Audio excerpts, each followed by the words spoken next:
As I leafed through the Wall Street Journal on September 17th, bypassing numerous stories pronouncing the de-evolution of Wall Street to its former buttonwood tree status, I failed to find any articles reflecting on the 221st anniversary of the Constitution of 1787.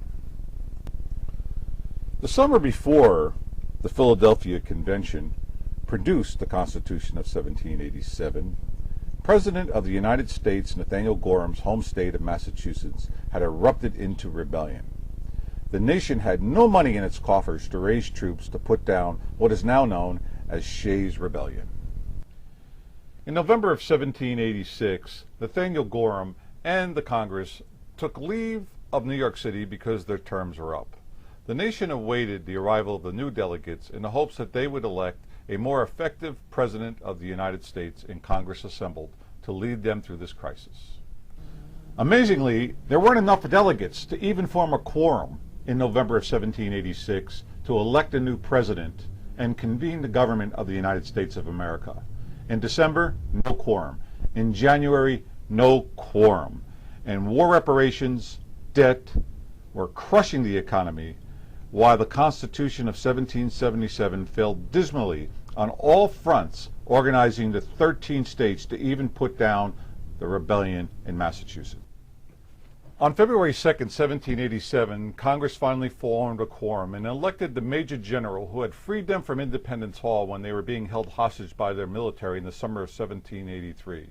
His name was Arthur St. Clair, and he was now the President of the United States. Quorum problems plagued the United States in Congress assembled in February, but Arthur St. Clair managed to pass a resolution, along with the delegates, on February 21st, 1787. The resolution called for a Philadelphia Convention in May of 1787 of special delegates being sent from the states to revise the federal Constitution and basically preserve the perpetual union of the United States of America, which was collapsing due to the inadequacies of the Articles of Confederation. The nation was bankrupt in 1787, the currency in a hyperinflated state, and the foreign loans were defaulting on all fronts. While the delegates worked in Philadelphia to revise the Constitution of 1777, St. Clair and his Congress went to work on creating an operating bill for the Northwest Territory, which included the states of Ohio, Illinois, Indiana, Michigan, Wisconsin, and parts of Minnesota. St. Clair had a buyer for 1 million acres of land for $1 million, which is about $73 billion in today's value. If the body of federal laws could be formulated to govern this vast territory, the land could be sold, placing the Confederation government on a temporary positive cash flow.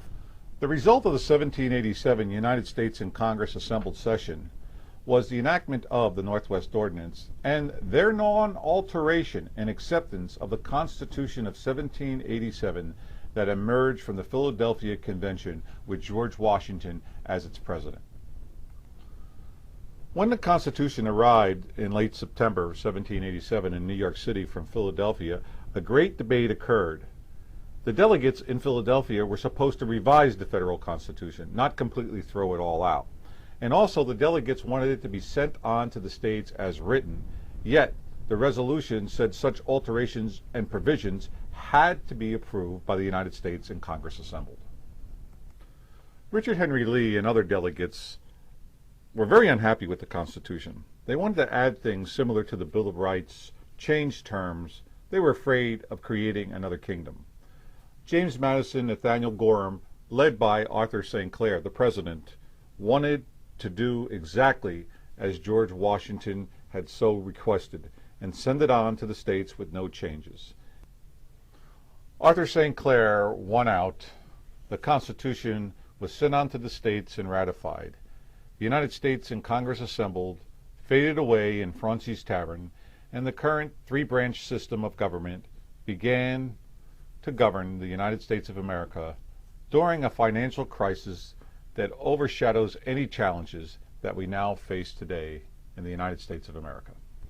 So today, September 17th, 1787, I scoured the Wall Street Journal to see if anyone on the anniversary date of this great Constitution took the time to ask what George Washington and Alexander Hamilton did during their great American financial crisis?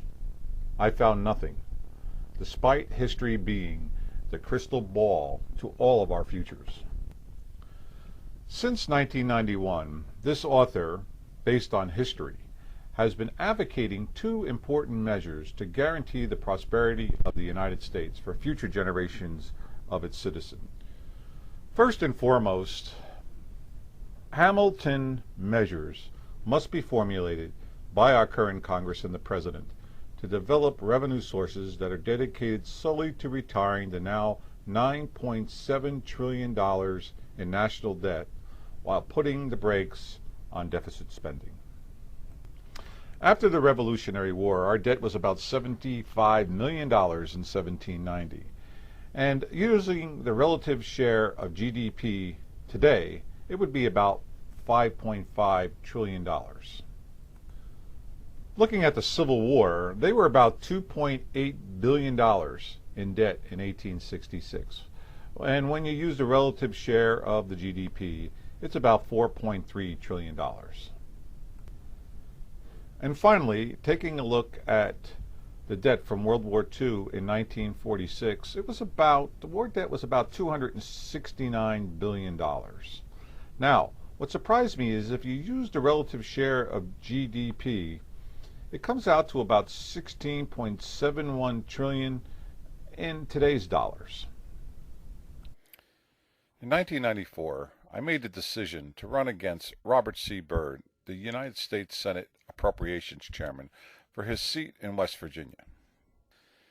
In the campaign, I laid out my plan, a Hamilton plan, to retire the national debt and to enact a balanced budget amendment. That plan included an earlier paper that I wrote predicting the collapse of the real estate market in the United States of America. In 1992, I was invited to Washington, D.C. because of my paper Uncommon Sense, and pleaded with Richard Darman, who was Bush Sr.'s Director of Management and Budget, and economic advisors, that the trend of millions of homeowners utilizing their home equity lines of credits and their home mortgages to obtain an interest tax deduction for cars, credit cards, and other consumer goods was going to thrust America in a deep depression. I explained as the president of REMAX of Pennsylvania North and West that the recessive trend will climax when homeowners begin to default on their equity mortgages instead of credit card and car payments. I noted that our country could be faced with millions of Americans losing their homes by overextending themselves, prompted by aggressive home equity and mortgage lending. What I formally proposed in 1992 and then 1994 in my run for the U.S. Senate, and then 2000 at the Republican National Convention, and then 2004 at the Republican National Convention, was the rejoining of real estate gains and losses to the portfolio equities market. Additionally, I recommend an easing of loan regulations to enable entrepreneurial families to readily acquire and renovate mixed-use owner-occupied buildings. Small businesses, I had maintained, are the financial backbone of America, and such measures would enable entrepreneurs to start and expand their ventures on bricks and mortar. I purported that the targeting loans to mixed-use buildings would result in raising of entrepreneurial families in town centers throughout the America, improving city quality of life, and causing reductions in urban sprawl. So here we are, as predicted, the single-family home mortgages are taking down Wall Street, who greedily loaned money at absurdly low equity levels to anyone that had a deed. No surprises here, including my failure to awaken the representatives of the people to the inevitable mortgage crisis, and for that I am truly sorry. There is a surprise, however, and it became apparent to me on this venerable September 17th date, which is why I am doing this paper. And that is that the home mortgage crisis has created a primary source of government revenue that technically has the potential of reducing in meaningful numbers the $9.7 trillion in national debt.